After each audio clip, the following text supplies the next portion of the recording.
Do I want to be the couple that's fighting all the time, or do I want to be the couple where other couples can look to for stability? Why would they be inspired by me if I'm acting like this?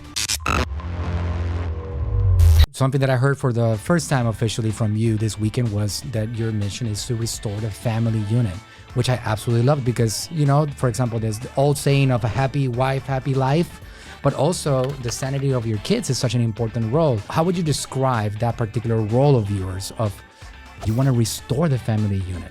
Well, exactly. And so how do you do that? Well, you have to make it work yourself. And I never want to position myself to say I'm perfect or I have it all figured out. I'm learning as I go, right? But I have my purpose there, which is, so I want to be, I'm very successful now. People can look at Grant and I and say they're a model couple. I wanted to be a model couple. I worked at that. It created areas for, like, let's say if we got into a fight or an argument, I would always think, wait, I want to be a model couple. Do I want to be the couple that's fighting all the time, or do I want to be the couple where other couples can look to for stability?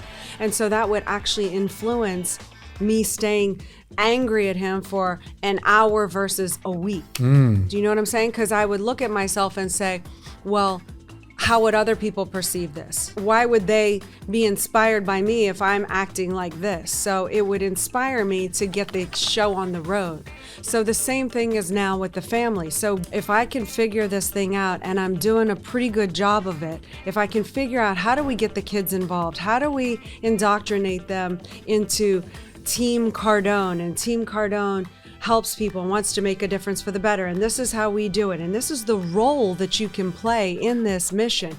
You can do 10X Kids, and you can educate kids on having a purpose and doing something and not getting lost, and talking about how TikTok is not the answer, and you're actually more depressed when you put in those hours on TikTok versus actually producing, making sales calls, doing the work, coming together as a team.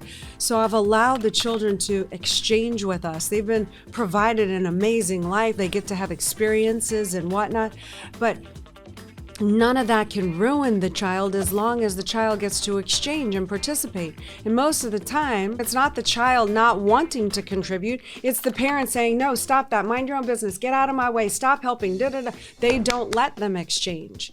So if you allow them to be on board and exchange, then they feel good, because the work is the basis of morale. Right. Like, you feel good. There's no age on feeling good. If you're competent, you can do and achieve goals and feel confidence and competency in yourself, you just feel good. Your emotional tone comes up.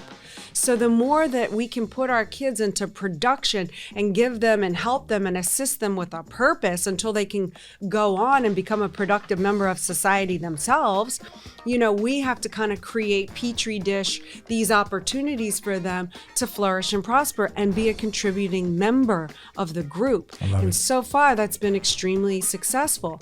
So our kids have always been in exchange. That's powerful. So your philosophy is you opened up the door of opportunity, but they got to walk through that opportunity. They got to do it. It's not just like, here you go. The entire world is accessible, whatever you want it in the world. Because that's not fun either. You know, if you want to have freedom, there has to be barriers and challenges. If somebody is given everything, can you imagine a more miserable state for mankind? Like, if you could have everything at the tip of your fingers and there's no game.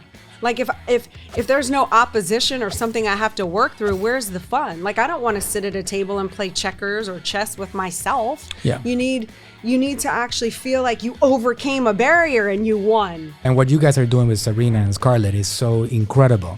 I always tell my wife, it's just not human. And that opens up the door for you guys to create these communities, because we look at you and we're like, how do you get a 10-year-old to muster up the courage to get on a stage? It's intimidating. Yeah. It's thousands of people sometimes. It's very unique. So that presents for you guys an opportunity to be like, well, let me show you what we do, right? And that's it's not really human. It's not supposed to be like that. It's very unique, right? Right. But it should be like that. It should be human. You're right. Should be, but it's almost be. like the agreement is that that's not possible. That's right. So you guys are disagreeing with this agreement, and now you're stepping into a whole new level. Right. And what happens along the way is that you show people like us that we want to get better what's possible, and that pushes us up. So it's a magical thing that happens. So Yeah. thank you for doing that. You guys are such an example for us. Yay. Thank you.